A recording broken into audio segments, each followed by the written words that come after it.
Probably now that you have talked about that, let me also say, I have seen leaders from Western Kenya, the governor, the deputy governor, I have seen Aden Duale and others. They have been sent by William Ruto to abuse President Uhuru Kenyatta so that he gets allowances or he doesn't get. In any case, so that he gets allowances or he doesn't get. In any case, even if they carry out the threat and hold his allowances, there's no problem. Once we take over office, we shall give President Kenyatta his dues. And I know why they have a problem with the President Uhuru Kenyatta. President William Ruto is in shock. He is confused. He has panicked. The one-term thing is real because he became president courtesy of the votes from the Mount Kenya region. The Mount Kenya region, those who voted for him, those who voted for Raila are all against him. He had hoped he could persuade President Uhuru Kenyatta to assist him to divide the mountain. Even when he went to cry to him in Ichaweri, he was there on a mission to see how he can get President Uhuru Kenyatta to see whether in one way or another he could cause some confusion and the mountain is divided so that the mountain vote does not go to somebody else in one basket. President Uhuru Kenyatta cannot allow President William Ruto to divide the mountain.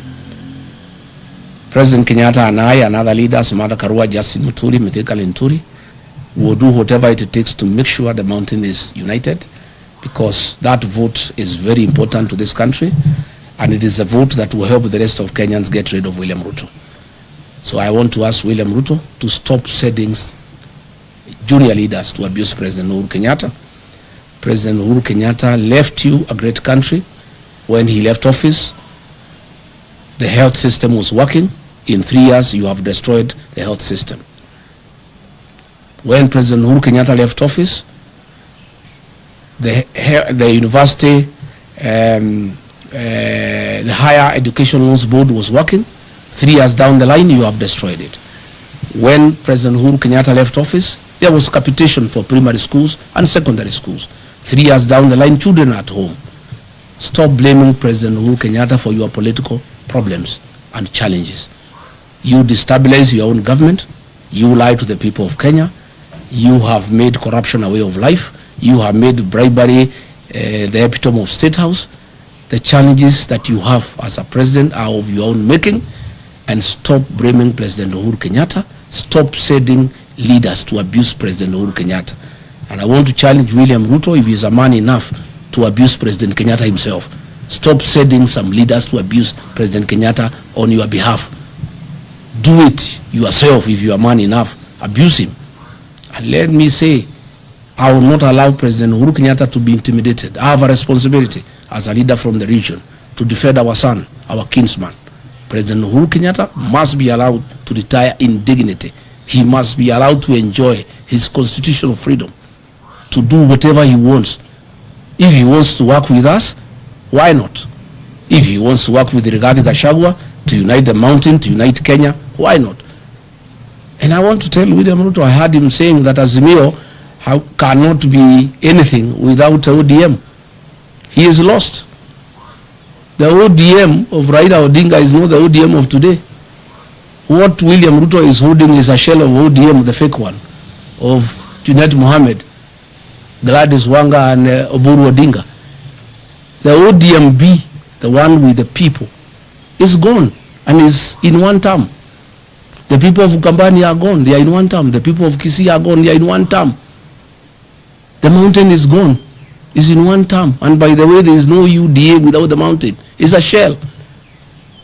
So let him know, and he should know, Azimio only lost because the mountain did not go to Azimio in total. As we talk, the mountain, Azimio, United Opposition, ODMB, all of us are in one term. We will get 70+1 and we'll make him one-term president. So let him stop sending people to abuse President Uhuru Kenyatta. Let him not demean Azimio. Let him deal with his own challenges that are self-inflicted.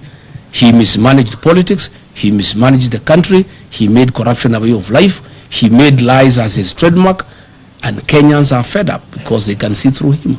And therefore, he should sort out his own problems, and he should not set people to blame President Uhuru Kenyatta for his woes. And I want to say to the people of Kenya that I will take time. Anytime Uhuru Kenyatta is attacked, I must defend him as our retired president, as my brother, as my kinsman, and I have a responsibility to do so.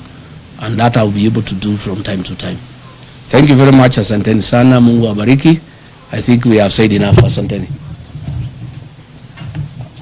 And especially from our brothers and sisters in northern Kenya, where drought continues to tighten its grip, just as families prepare for the holy month of Ramadan. No parent should ever have to watch their child sleep hungry. These voices from the north are not mere statistics. They are the living conscience of our nation, calling us to act with urgency and humanity. One life lost is one too many. As Kenyans, we know who we are. In moments of trial, we have always turned to the enduring spirit of Harambee, pulling together, standing shoulder to shoulder, and sharing what little we have so that no one is left behind. When our region suffers, when one region suffers, the whole nation feels the pain. When one child goes hungry, it diminishes us all. This is why we must rise together under the simple but powerful call of Kenyans for Kenya.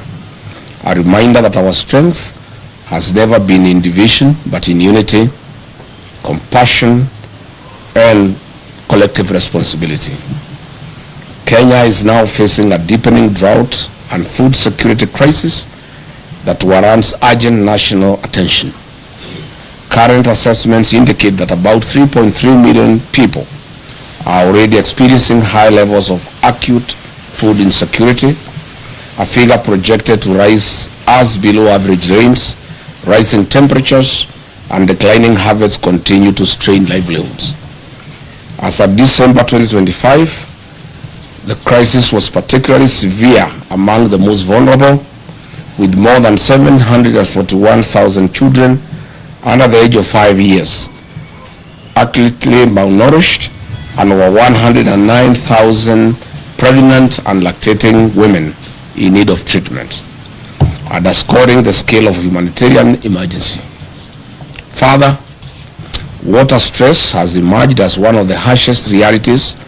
Women and children bear the greatest burden, walking long distances, missing school, and facing increased risks of disease and malnutrition. This suffering is especially painful as it unfolds against the backdrop of Ramadan, when many families already fasting for faith now endure hunger and thirst imposed by circumstances. In light of these realities, William Ruto must declare the drought in northern Kenya a national disaster. Such a declaration will unlock the scale of national and international response required to save